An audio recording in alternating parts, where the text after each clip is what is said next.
सुर्खियों में बने जेफरी एप्स्टीन और उसके काले कारनामों की फाइल में अब न्यूयॉर्क सिटी के मेयर ज़ोहरान ममदानी की मां के नाम का जिक्र हुआ है।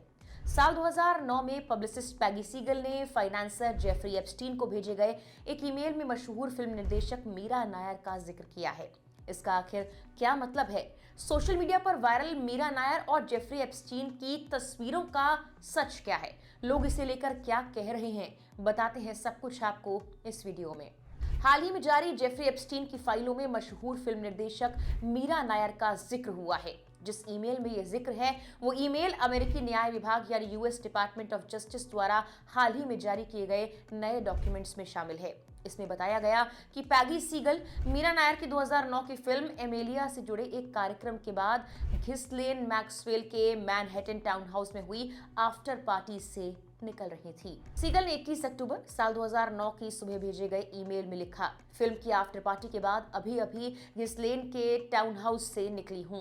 उन्होंने ये भी लिखा कि इस पार्टी में अमेरिका के पूर्व राष्ट्रपति बिल क्लिंटन, अमेज़न के संस्थापक जेफ बेजोस और मीरा नायर भी मौजूद थीं। ईमेल में आगे एमेलिया फिल्म की प्रतिक्रिया का जिक्र किया गया है।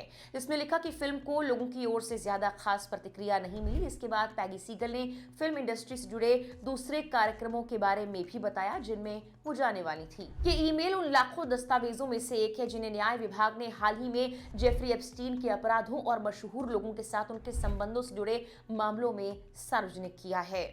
एमेलिया फिल्म का निर्देशन मीरा नायर ने किया था। ये एक जीवनी पर आधारित ड्रामा फिल्म है जिसमें हिलेरी स्वैंक ने विमान उड़ाने वाली अमेलिया एयरहार्ट की भूमिका निभाई है और रिचर्ड गियर ने उनके पति और प्रकाशक जॉर्ज पुटनम का किरदार निभाया है। जबकि जेफरी एप्स्टीन से संबंधित दस्तावेजों में मॉनसून वेडिंग की निर्देशक का नाम आने के बाद एक और तस्वीर वायरल होने लगी। मीरा नायर की उनके बेटे और न्यूयॉर्क शहर के वर्तमान मेयर ज़ोहरान ममदानी के साथ जेफरी एप्स्टीन की तस्वीरें वायरल होने से हंगामा मच गया। कथित तस्वीर में नायर को अपनी गोद में ममदानी को लिए हुए बिल क्लिंटन और एप्स्टीन के बगल में खड़े दिखाया गया था। ये तस्वीर ऑनलाइन व्यापक रूप से वायरल की गई थी। इस तस्वीर पर तरह तरह की प्रतिक्रियाएं आने लगी। एक व्यक्ति ने तस्वीर शेयर करते हुए कमेंट किया, ज़ोहरान ममदानी भाई भतीजावाद का शिकार है। ये सच है कि ज़ोहरान ममदानी की मां के ईमेल एप्स्टीन फाइलों में थे। ये तथ्य है, इससे साबित होता है कि वो राजनीतिक और सामाजिक रूप से अभिजात वर्ग से जुड़ी हुई थी। न्यूयॉर्क शहर को धोखा दिया गया। ये तथ्य है, बेबी ज़ोहरान, उसकी मां और क्लिंटन और एप्स्टीन जैसे बाल यौन शोषण के आरोपी। एक और पेज ने तस्वीरें शेयर करते हुए पूछा, क्या कोई पुष्टि कर सकता है कि न्यूयॉर्क शहर के कम्युनिस्ट मेयर ज़ोहरान ममदानी की मां मीरा ममदानी की ये दो वायरल तस्वीरें असली हैं? पोस्ट में यह भी लिखा गया, यह हास्यास्पद है कि ज़ोहरान खुद को एक सामान्य विनम्र नेता के रूप में पेश करते हैं जबकि उनकी मां एक उच्च कोटि की महिला थी जो एप्स्टीन के साथ पार्टियां करती थी। लेकिन इन तस्वीरों का सच कुछ और ही निकला। ममदानी की मां मीरा नायर के साथ बिल क्लिंटन और जेफरी एप्स्टीन या घिस्लेन मैक्सवेल के साथ जो तस्वीरें दिखाई जा रही हैं वो सभी एआई से जनरेटेड नकली तस्वीरें हैं। देखिए, ज़ोहरान ममदानी का जन्म 1991 में हुआ था और मीरा नायर के पार्टी में शामिल होने से जुड़ा ईमेल 2009 का है। उस वक्त ममदानी 18 साल के होंगे, बच्चे नहीं, जैसा कि इन तस्वीरों में दिखाया गया है। ये तस्वीरें एक पेज से आई लगती हैं जिसका नाम DFF है। हिंदुस्तान टाइम्स की एक रिपोर्ट के मुताबिक ये पेज खुद कहता है कि वो हाई क्वालिटी एआई वीडियोस और मीम्स बनाता है।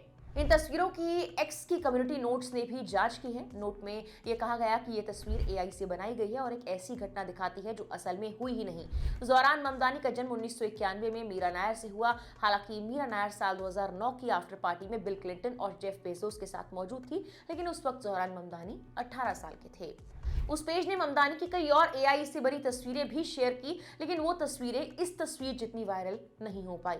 DFF ने खुद माना कि ये तस्वीरें एआई से बनाई गई। उसने लिखा, मैंने जानबूझकर उसे एक बच्चे की तरह दिखाया जिससे तकनीकी रूप से तस्वीर 34 साल पुरानी बन जाती है। वहीं आपको बता दें कि उप अटॉर्नी जनरल टॉड ब्लांच ने यह कहा कि न्याय विभाग ने जेफरी एप्स्टीन से जुड़े मामले में अपनी ताजा जानकारी के तहत 30 लाख से ज्यादा पन्नों के दस्तावेज, 2000 से ज्यादा वीडियोस और 1,80,000 तस्वीरें जारी की हैं। ये सामग्री न्याय विभाग की वेबसाइट पर डाली गई है। इसमें वो दस्तावेज भी शामिल हैं जिन्हें दिसंबर में पहली बार जारी नहीं किया गया था, क्योंकि उस वक्त पीड़ितों की सुरक्षा के लिए संवेदनशील जानकारी हटाई जा रही थी। नए डॉक्यूमेंट्स में कई बड़े नाम शामिल हैं, जैसे प्रिंस एंड्रयू और जेफरी एप्स्टीन के ईमेल, जिनमें एलन मस्क और राजनीति, बिजनेस और संस्कृति से जुड़े कई और लोग भी शामिल हैं। ये खुलासे एप्स्टीन फाइल्स ट्रांसपेरेंसी एक्ट के तहत किए गए हैं, जो सरकार पर लंबे वक्त से पड़ रहे सार्वजनिक और राजनीतिक दबाव के बाद पास हुआ था। टॉड ब्लांच ने यह कहा कि ये दस्तावेजों की पहचान और जांच की एक लंबी प्रक्रिया का अंत है, ताकि जनता को सच्चाई पता चल पाए। उन्होंने ये भी माना